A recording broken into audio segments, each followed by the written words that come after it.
Japan की भूमि में, जहां सम्मान और बहादुरी को सूरज की पहली रोशनी के समान महत्व दिया जाता था, वहां हारुकी नाम का एक युवा समुराई रहता था। महान योद्धाओं के परिवार में जन्मे हारुकी अपने पूर्वजों द्वारा लड़ी गई पौराणिक लड़ाइयों की वीरता और बलिदान की कहानियां सुनकर बड़ा हुआ। छोटी उम्र से ही हारुकी को तलवार की कला और योद्धा के तरीके का प्रशिक्षण दिया गया था। उनके पिता, एक अनुभवी समुराई, ने दृढ़ लेकिन सौम्य हाथ से उनका मार्गदर्शन किया। लेकिन हारुकी के दृष्टिकोण में कुछ अनोखा था।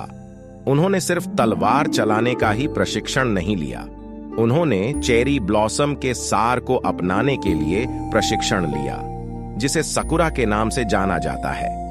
जैसे ही सकुरा की पंखुड़ियां धीरे से जमीन पर गिरीं, उन्होंने सुंदरता, नश्वरता और अनुग्रह के रहस्यों को फुसफुसाया।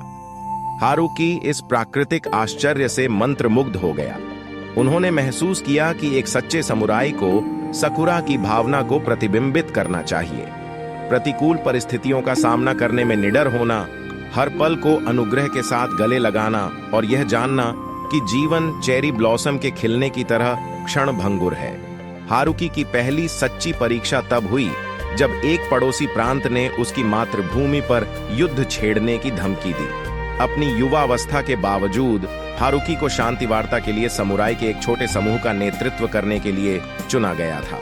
यात्रा लंबी और जोखिम भरी थी, लेकिन हारुकी का संकल्प अडिग था। जब वह प्रांत के महल में पहुंचा तो उसकी मुलाकात एक भयंकर सरदार से हुई। शब्दों का आदान प्रदान बिना म्यान की तलवारों की तरह हुआ और तनाव बढ़ गया। सरदार ने हारुकी को द्वंद्व युद्ध के लिए चुनौती दी, जिसके परिणाम से दोनों देशों का भाग्य निर्धारित होगा। जैसे ही द्वंद्व शुरू हुआ, हारुकी को अपने पूर्वजों की उम्मीदों और अपने लोगों की आशा का भार अपने कंधों पर महसूस हुआ।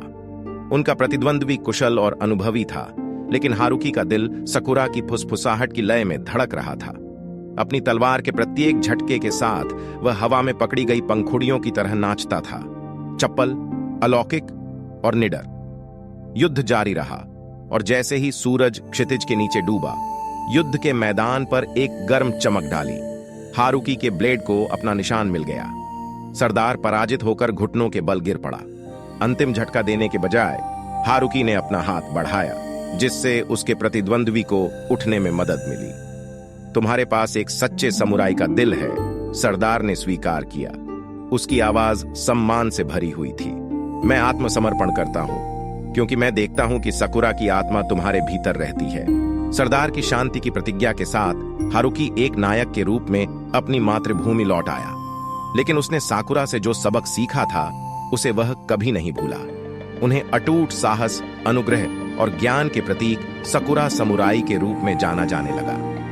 साल बीतते गए और हारुकी की कहानी दूर दूर तक फैल गई। लोग खिलते हुए चेरी के फूलों को देखते थे और उस युवा समुराई को याद करते थे, जिसने जीवन की क्षणभंगुर प्रकृति को अपनाया था और इसे एक अटूट भावना में बदल दिया था। और इसलिए सकुरा समुराई की विरासत जीवित रही, जिसने पीढ़ियों को एक योद्धा के लचीलेपन और पूर्ण खिले हुए चेरी ब्लॉसम की नाजुक सुंदरता के साथ जीवन की चुनौतियों का सामना करने के लिए प्रेरित किया।